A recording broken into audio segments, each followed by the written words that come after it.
অন্যায় নোংরা কাজ ছাড়াই আমি মিডিয়াতে কাজ পাই। মিডিয়াতে যে সবাই খারাপ তা কিন্তু নয়। সর্বফার্স্ট আমি এক জায়গায় ঘুরতে গেছিলাম। তো ঘুরতে যাওয়ার পরে সেখানে আমার এক ভাইয়ের সঙ্গে কথা হওয়ার পর সে বলল, চলো তোমাকে এক জায়গায় নিয়ে যাব, একজন দেখবে তোমাকে। তো আমি ভাবলাম যে কে দেখবে আমাকে।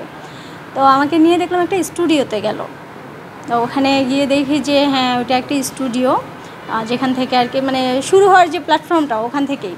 তো ওখানে যাওয়ার পর আমাকে ফার্স্ট একজন বলে যে তুমি আমার মানে কেচ্ছাপালাতে কাজ করবা।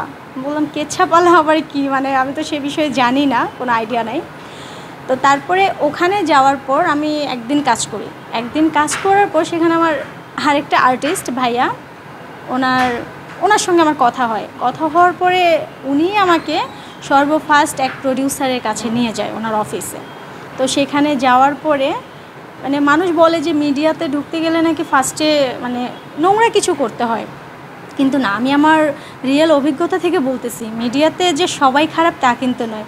আমার জীবনের ফার্স্ট যে শুরুটা, আমি যে পথ চলা শুরু করছি মিডিয়াতে, এটা হচ্ছে একদম মানে সহজ সরল এবং মানে কোনো প্রকার অন্যায় নোংরা কাজ ছাড়াই আমি মিডিয়াতে কাজ পাই।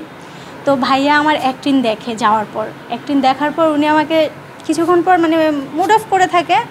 আমিও মানে ভয় পেয়ে যাই, ভাবলাম যে হয়তো কি না কি বলবে। তো তারপরে বলতেছে তুমি সিলেক্টেড। তো তারপর 2 থেকে 3 দিন পর তারা আমাকে কাজের জন্য ডাকে।